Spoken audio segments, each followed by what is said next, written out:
Alright, this is a second lock from Johan's care package from Sweden, and I'm going to call this with a frequent Flier lock. It is a Corbin Russwin wide open keyway. It looks like an original key, and the reason I'm calling it the frequent Flier is because this was pinned up by Texas Jim, who obviously lives in Texas. Sent it all the way to Sweden and then found its way all the way back to me here on the east coast of the United States. So let's try to get into this thing.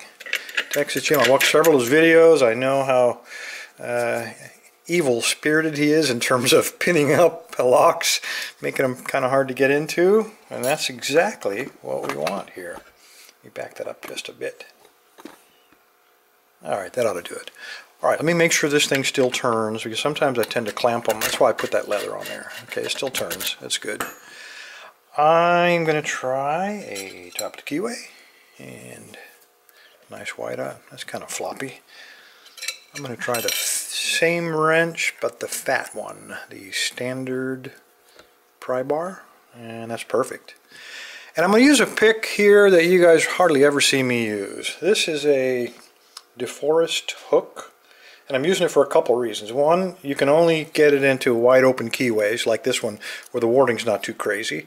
And you want to use this pick when you suspect that someone like Texas Jim or Johan pinned it, and they're hiding those shallow cut pins behind those deep cut pins, and just makes it a little easier to sometimes reach up there without oversetting the pin in front of it.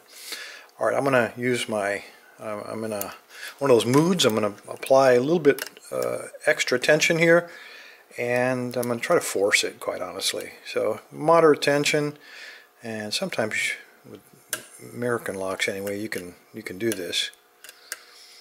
Just moderate tension and just push up with pretty good upward tension on your pick, and sometimes you can force them, and then you always run the risk of oversetting, but that's a cheap error. We can always restart.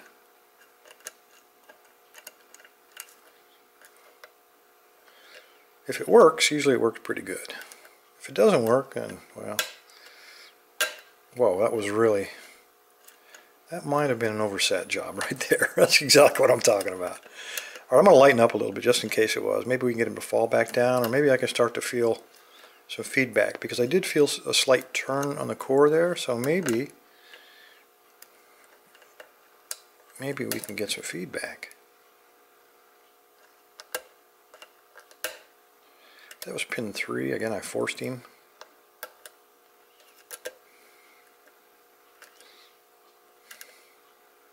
A little feedback there. Maybe not. Yeah, it was too. Alright, little turn on the core. Pin 2.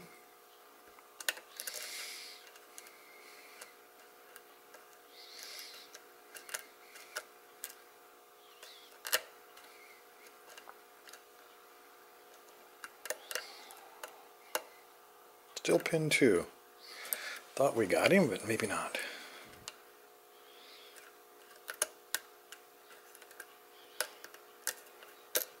Alright, I'm on the last pin. Got a click out of it.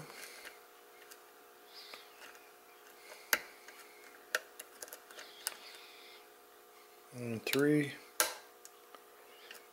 There we go. 3 was the one.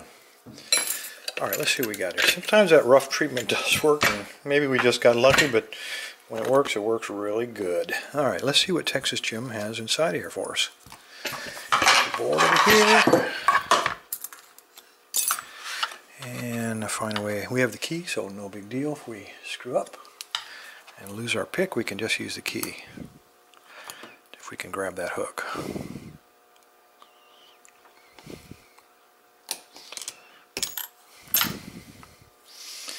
Okay, we got a standard, looks like, and I'm going to have a disaster here.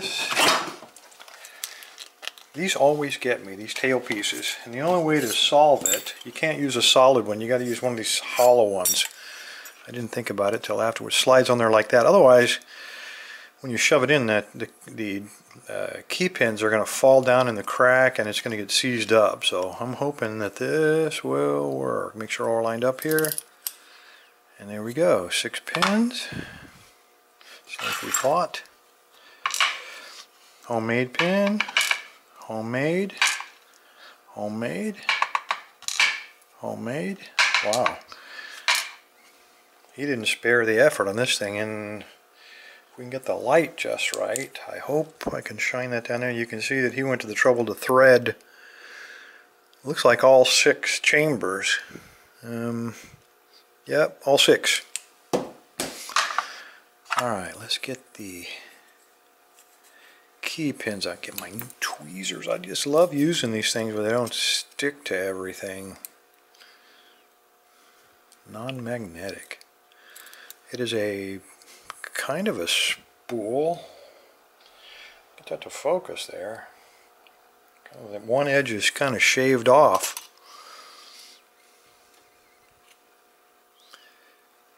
And oh, another homemade. That's the downside of having tubular picks or tubular cord removal tool, is that the pins fall out the back. In fact, let's just plan on it. I don't think I can catch him before he springs out, so I'm going to drop him right there. Maybe we can do it. Might not be as bad as I thought. Okay, there we got a spool. Homemade. And one more. A homemade serrated. So, turn this around.